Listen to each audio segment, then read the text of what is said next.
Okay, live Okay, Assalamualaikum semua. Sekarang saya dah start live di Facebook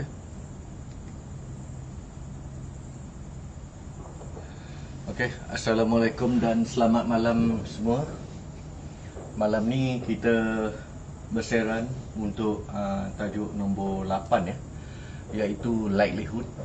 Okay, so untuk likelihood ni kita ada beberapa perkara yang saya nak bincangkan kat sini di mana ada setengah benda yang tak berapa clear lah. So malam ni saya akan clarifikan benda ni semua. Okay, iaitu likelihood tentang keadaan di mana dia confirm 5 kalau existing risk control dia nil. Okay, so sekarang kita mulakan perbincangan kita. Okay, sebelum tu saya nak maklumkan semua bahawa siaran live kita pada malam ni ditaja oleh pihak Intesh, MKRS dan OS Mobile. Dan sedikit iklan iklan lama tak sambung pula. Okey, sedikit iklan. Okey, yang mau lepas ni kita dah mengadakan kursus 9-10 Februari ISO 45001 Migration and Implementation. Okey, change. Lepas tu akan datang ni kita akan buat 2 dan 3 Mac untuk ISO 45001 di mana kita akan fokus tentang macam mana cara nak membuat OS objektif. Seterusnya macam mana nak mengubah OS objektif tu menjadi performance. Okey, lepas tu 31 Mac sehingga 1 April kita akan membuat context of the organisation, di mana context of the organisation ni adalah sumber yang sangat penting untuk menjadikan ISO 45001 anda betul-betul relevan terhadap organisasi anda sendiri. Lepas tu business continuity plan pada 29 April dan 1 hingga 2 Jun kita buat hierarchy based on ISO 45001. Okey, itu adalah iklan untuk kursus yang akan datang, di mana nilai CEP dia adalah 10 kecuali yang 29 April tu saja yang 5 CEP. Okey,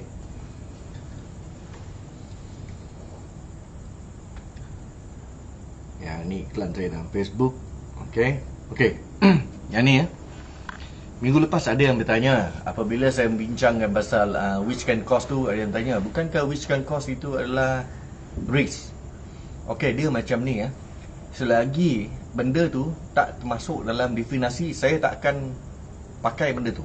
Okey, sebenarnya benda tu hampir-hampir saja dia tak menepati definisi. Kalau tuan-tuan tengok definisi dia 3.21 daripada ISO 45001. Okey, OS risk, combination of likelihood of occurrence of a work-related hazardous events or exposure and lepas tu and the severity of injury and ill health that can be caused by the event or exposure.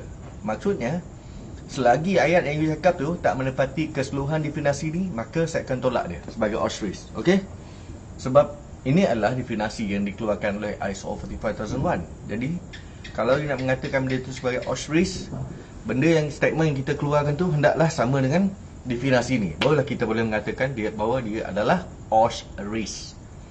Lepas tu saya ambil sedikit petikan daripada hierarchy guideline. Apakah itu likelihood? Likelihood is an event likely to occur within the specific period or in specified circumstances. Okay, di mana likelihood tu nanti akan merujuk pada which can cause, iaitu an event. Sedangkan severity pula, di mana benda ni akan saya bincangkan pada minggu akan datang. Okay, severity is the outcome of an event such as severity of injury or ill health of people caused by the event. Maksudnya severity ni dia akan merujuk kepada outcome daripada which can cause tu, di mana outcome daripada which can cause adalah effect sebenarnya tuan-tuan. Okay, so itulah sedikit tentang risk, likelihood dan severity. Okay, di mana kalau benda yang you sebut tu tidak menepati ciri-ciri ataupun deskripsi di dalam OS risk ni, maka saya akan tolak. Itu saja. Okay, sekarang ni saya nak memberitahu tentang mana satu yang akan kita bincangkan.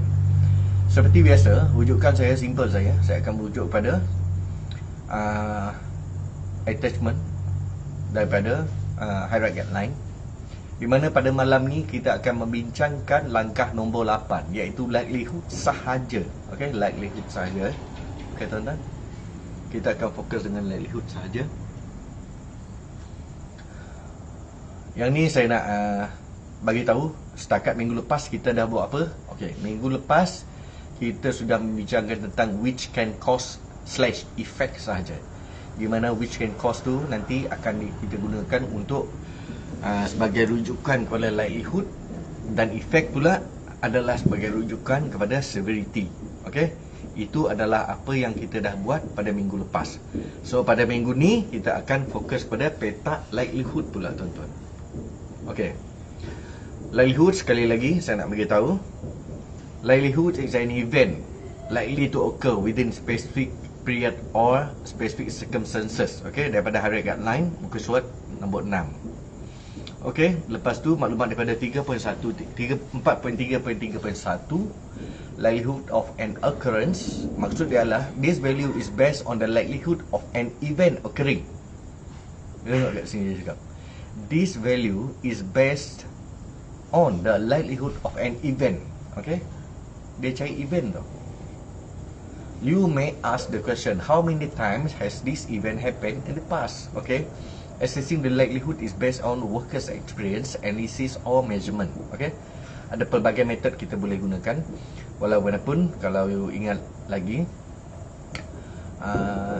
di antara metod yang saya gunakan untuk membuat hazard identification adalah interview. Okay, dari interview itulah you boleh bertanya tentang pengalaman pekerja tentang event occurring tu. Okay,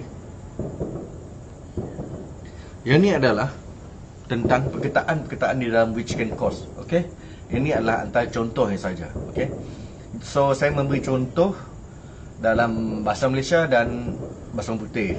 Okay, contoh dalam bahasa Malaysia, renjatan elektrik. Dalam bahasa putih dia electrocution. Terjatuh, fall. Tersadung, trip. Tergelincir, slip. Okey, dia satu saya letak. Lepas tu terkena objek bergerak. Kalau nak buat dalam bahasa putih, dia menjadi hit by moving object.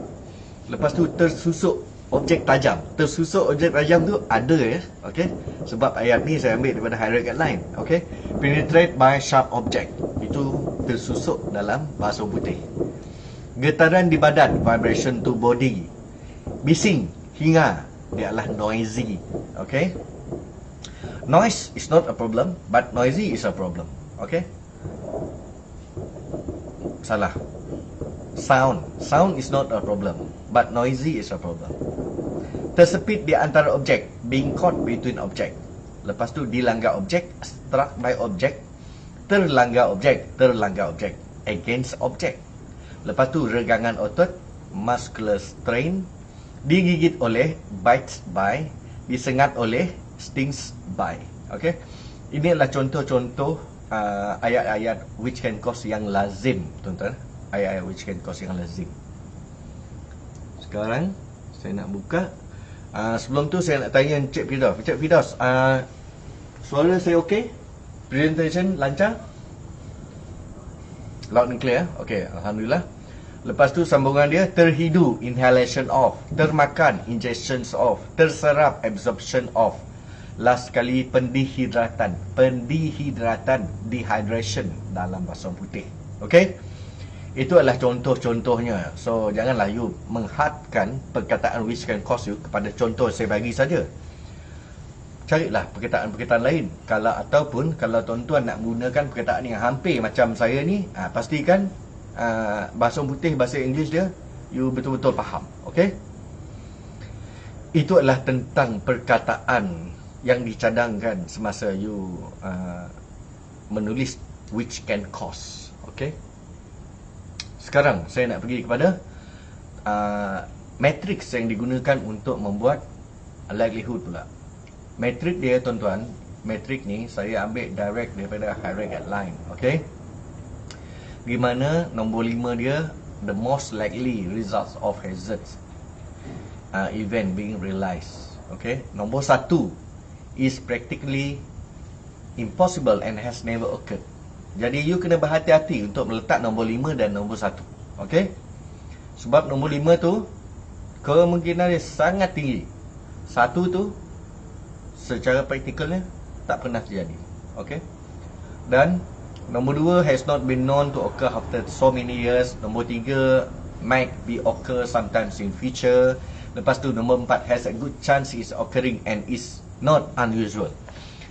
Ada peserta tanya saya, macam mana nak membezakan 2, 3 dan 4, 5? Jawapan saya simple.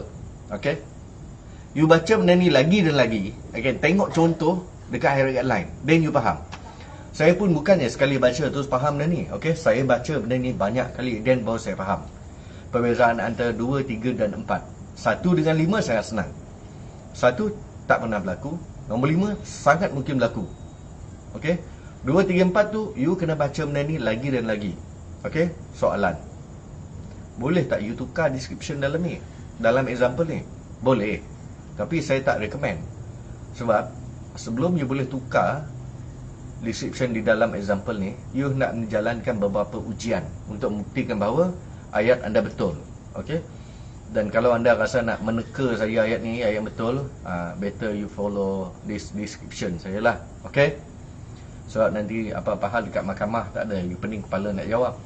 Okay, so itulah my recommendation. Kalau nak buat juga, you nak tukar juga contoh example tu, terpulang, the risk is yours. Okay, and then siapa yang menukar description ni hendaklah bertanggungjawab andai kata berlaku apa-apa kemalangan tu nanti. Okay, seterusnya adalah benda ni. Apa yang kita kena consider semasa kita nak membuat likelihood? First sekali, existing risk control. Okay, existing risk control ni adalah based on existing risk control yang you cari sebelum ni, minggu lepas. What is the likelihood of which can cause to happen after considering the existing risk control. Lepas tu record, what is the information on WCC, pernah tak benda tu berlaku. Frequency, okay, berapa kerap orang tu buat kerja. Duration, berapa lama dia buat kerja. Okay, jadi ini adalah 4 faktor yang tuan-tuan kena consider sebelum tuan-tuan boleh meletak likelihood. And then saya cadangkan, ketika anda nak meletak likelihood ni, janganlah letak nilai likelihood ni you seorang-seorang duduk fikir.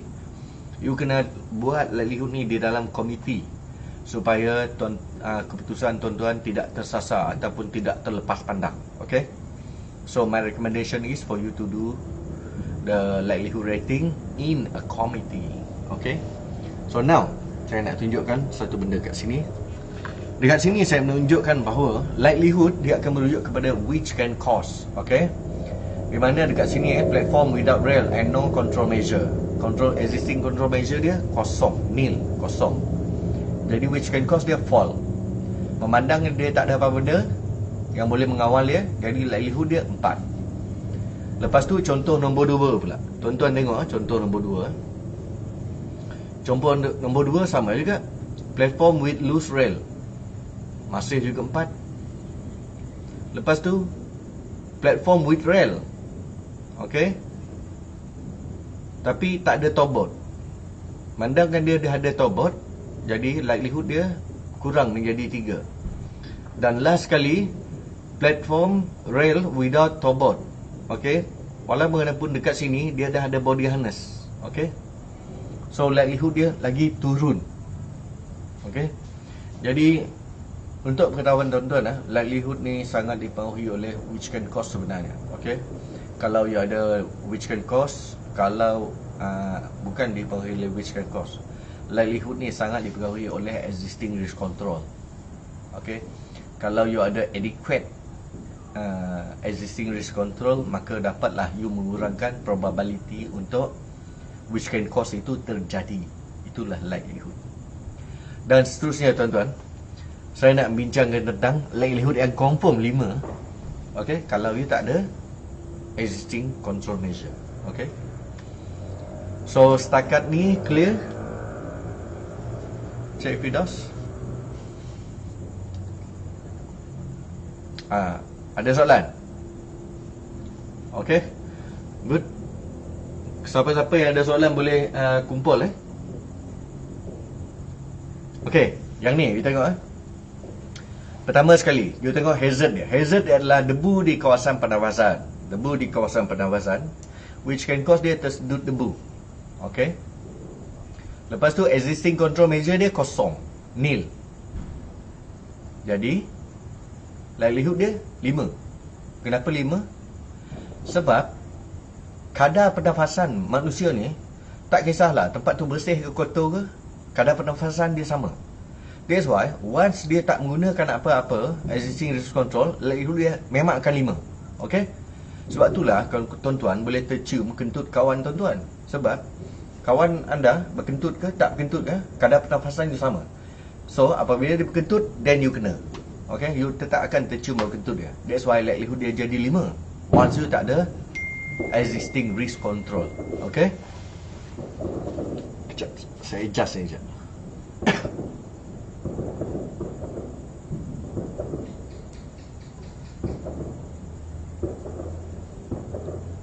Tak boleh pula lari. Tak apa. Okey. Lepas tu hazard yang kedua, kotak menghalang laluan. Kotak menghalang laluan, dia punya risk and cost adalah tersungkur. Walaupun dia punya existing risk control nil, dia punya likelihood rendah tau. Kenapa? Sebab kalau ada kotak di laluan, secara automatik you akan berjalan perlahan-perlahan. You dapat kontrol benda tu. Dia tak macam pernafasan. Pernafasan kawasan tu bersih ke kotor ke, kadar pernafasan you tetap sama. Okey? You takkan mengubah. Tapi secara logiknya, kalau benda yang you nampak tu, you dah nampak ada kotak di laluan, okey? Maka apa yang you akan buat adalah you akan berjalan perlahan-perlahan. Dan ini akan mengurangkan likelihood you juga. Okey? So itulah perbezaan di antara debu dengan kotak yang menghalang laluan. Maksud saya kat sini, sebelum anda nak meletak likelihood kena fikir dulu hazard tu apa sebenarnya. Okay. So you don't simply tulis. Benda tu tak semudah tu. Maksudnya you kena fikir. Ataupun you nak tanya pendapat orang, ataupun you nak ambil exam, you tanya pendapat saya. Okay.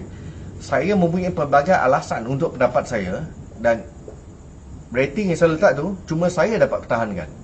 Kalau you menggunakan rating saya, I don't think that you can pertahankan. So you kena fikir dan mesti cari alasan kenapa you buat rating macam tu, supaya nanti apabila dalam exam you dapat mempertahankan rating you. Bukannya you bertanya dengan saya, Zamri, yang ni 5 tak boleh tak? Yang ni 3 boleh tak? Yang ni 2 boleh tak? No.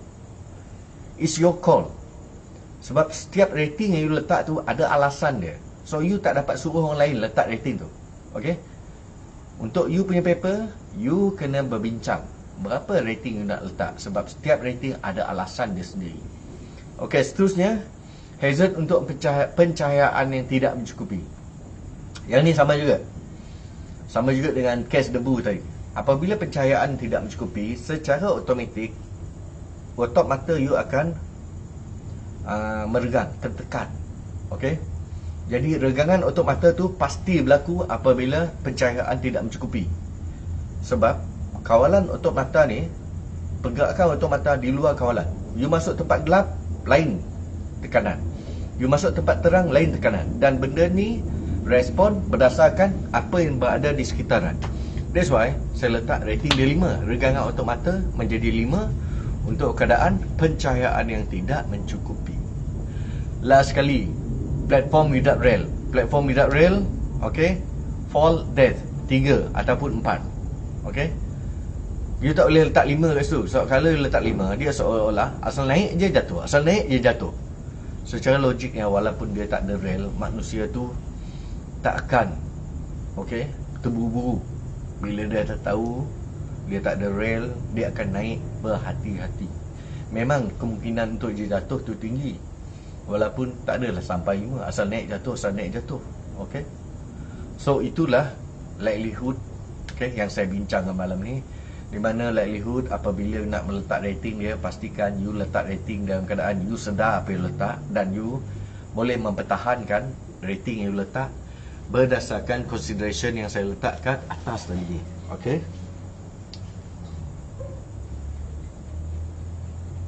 berdasarkan consideration kat sini. 4 faktor yang you kena consider untuk meletakkan likelihood, existing risk control, record frequency dan duration. Okey. Seterusnya, sehingga minggu ni kita dah sampai ke likelihood, di mana likelihood untuk erecting working platform, unguarded floor fall menjadi 4. Loading concrete onto platform, akibat dia fall at lower level, dia menjadi 4 juga. Lepas tu muscular strain, dia menjadi 3. And then soggy platform fall 4. Lepas tu dehydrate 3. Lepas tu finger cut jadi 3. Okay. Itu adalah likelihood yang saya jumpa. So kalau nak tahu likelihood ni detail, you kena tengoklah siaran saya seterusnya, di mana dalam penjelasan saya tuan-tuan akan memahami benda ni. Okey. Setakat itu je lah presentation saya ataupun perkongsian saya pada minggu ini. Okey. Any questions? Please ask. Okey. Peserta-peserta, ya. Okey. Tuan, saya ada satu soalan. Untuk setiap hazard, berapa which can cause effect kita perlu letak maksimum, atau satu effect saja untuk cukup untuk satu hazard? Okey, jawapannya adalah untuk satu hazard you kena letak satu which can cause saja dan satu effect saja. Andai kata hazard itu mempunyai lebih daripada satu which can cause, maka you kena pilih mana satu yang paling tinggi dia punya degree. You tak boleh letak dua-dua. You kena letak satu saja. Ambil yang paling tinggi dia punya degree of hazard, degree of effect. Okay? Jangan letak dua-dua. Okay? Satu hazard, satu which can cause, satu effect. Itu saja. Okay? Saya harap itu menjawab soalan. Okay, thank you. Nurul dah bertanya soalan. Yang lain ada apa-apa soalan nak ditanya? Facebook ada soalan? Okey, boleh tak you tolong baca? Sebab saya tak nampak Facebook saya ni. Alamak, ada lagi masalah dia. Okey, you tolong baca.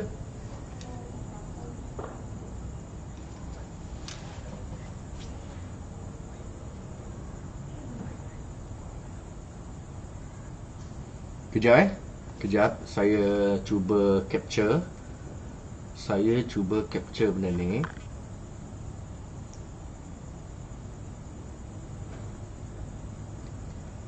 Saya terlupa buka benda ni tadi. Biasanya setiap kali sebelum kelas saya akan buka benda ni dulu, because this is my tool sebenarnya. Okay, apa soalan dia? Baca balik.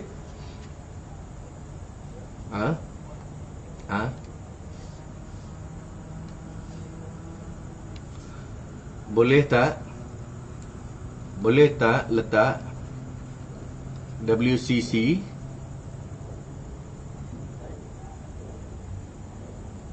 ISO 45001 dan HIREC dalam OSH Risk Assessment, OSH Risk Management? Jawapan dia boleh, dengan syarat HIREC fokus kepada physical hazard sahaja. Boleh. Clear tak? Sebab kalau nak tahu kenapa saya buat HIREC ni untuk physical hazard saja, you kena tengok dekat bahagian saya punya introduction dan hazard identification punya slide nombor 1 dan slide nombor 2 dulu. Okay, Encik Junior Idrus, I hope this answer your questions. Jawapan dia boleh dengan syarat HIREC you adalah untuk physical hazard saja. Okay, apa dia punya respon Encik Fidos? Okay, sama-sama. Okay, yang lain ada soalan?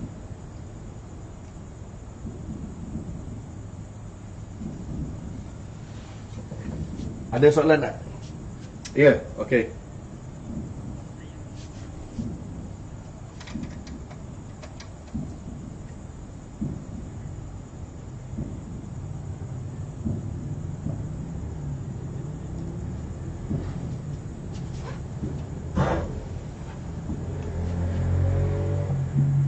Okey.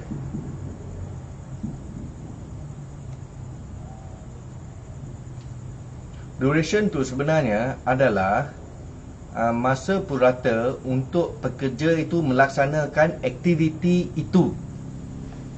Contoh dekat sini.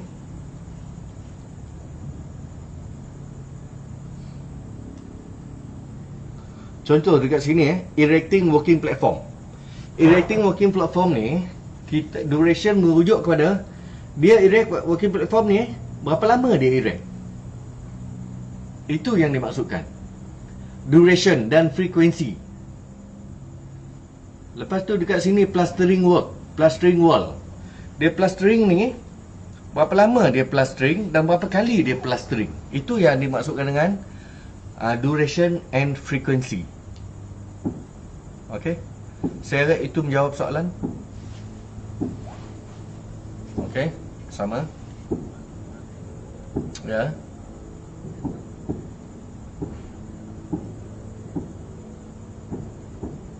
Okey.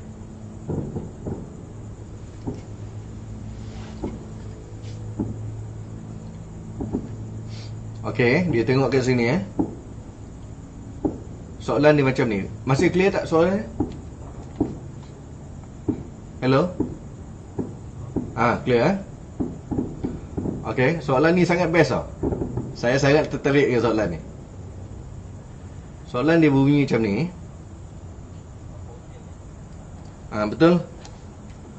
Boleh tak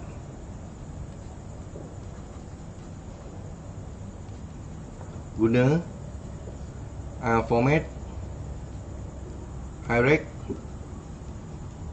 client untuk dapatkan kontrak atau melaksanakan kerja untuk klien, betul tak? Jawapan dia boleh. Jawapan dia boleh. Boleh. Dan kalau ada kes mahkamah, bagi tahu mahkamah anda buat demikian sebab arahan klien. Apa-apa klien tanggung. Kalau buat sendiri untuk syarikat sendiri guna hierarchy guideline. Sebab kalau syarikat you sendiri, you yang tanggung. Jadi apabila liability hierarchy tu you tanggung, you kena pakai hierarchy guideline. Tapi apabila hierarchy tu dealing dengan klien, maka apa-apa jadi klien yang tanggung. So you pakailah format klien. Siapa suruh klien suruh buat macam tu? Sebenarnya format hierarchy dia ada liability tau. Nanti kalau ada kes mahkamah, klien yang kena explain dekat mahkamah kenapa klien menggunakan hierarchy format yang selain daripada DOS punya. Masalah dia orang dekat mahkamah. Waktu tu you selamat. Tapi untuk kegunaan syarikat sendiri, I advise you jangan modify. Okey, sebab syarikat you punya liability. Tapi kalau berurusan dengan klien punya liability. Lantaklah klien. Okey. Jawab soalan.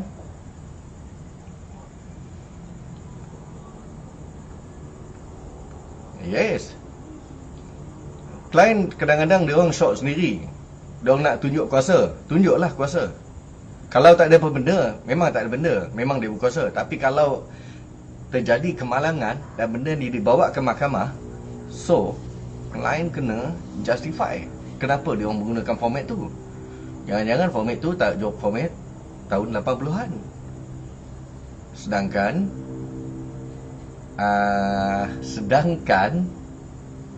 ISO 31010 dah bertukar 2000 tahun 2019. You duk sibuk dengan bangga dengan format tahun 80-an.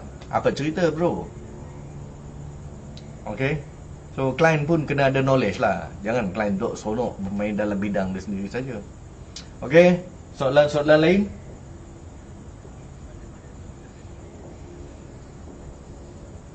Ya. Waalaikumsalam.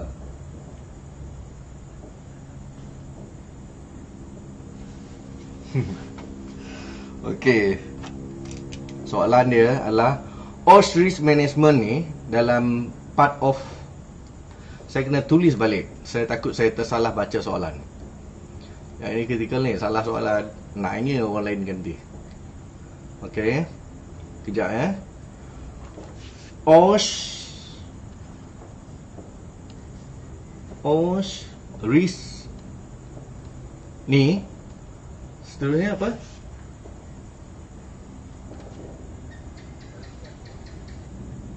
OSH risk management adalah one part dalam OSH MS. Jawapan dia ya. Kenapa? Closer 6 nak you buat, nak ya, jawapan dia ya. Closer 6 suruh you identify hazard. Lepas tu dia suruh you buat risk assessment. Lepas tu dia suruh you cari opportunity. Lepas tu last kali, close 9, dia suruh you review the effectiveness of action. Dan HI, RA, RC campur review adalah OSH risk management.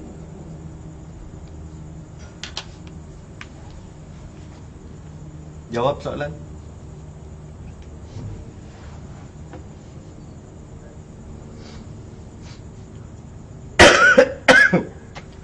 Jawab tak Cik Wan?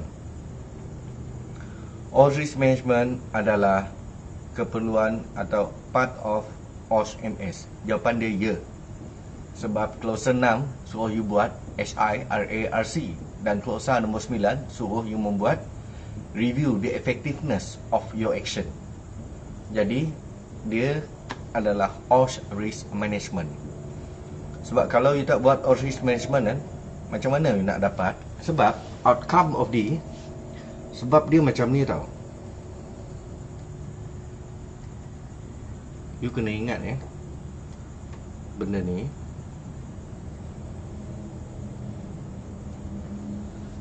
outcome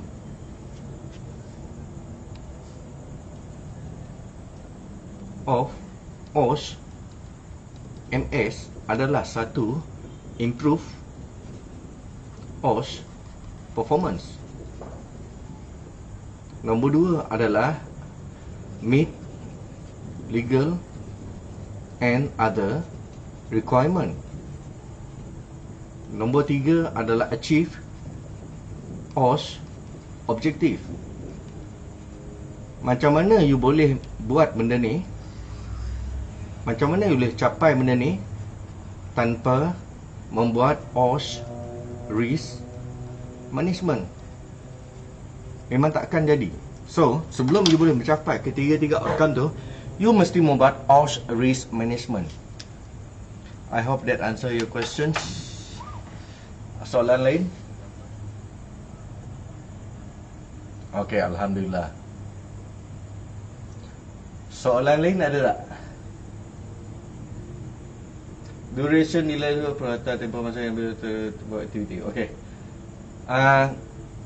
Saya bagi masa 30 second lagi bertanya soalan. Kalau tuan-tuan tak ada soalan, saya akan tangguhkan sesi kita sehingga kita berjumpa pada minggu hadapan, di mana saya akan bincang pasal severity pula tuan-tuan. Okay, you don't worry, saya akan move sikit-sikit. Walaupun dalam setiap movement itu saya akan menceritakan tentang detail dan akan berbincang kan macam ni dengan tuan-tuan. Dengan syarat you tanya soalan lah. Okay. So kalau tak ada soalan lagi, saya mengucapkan terima kasih sebab sudi bersama dengan saya pada malam ini. Saya mengucapkan selamat berjaya dan Assalamualaikum.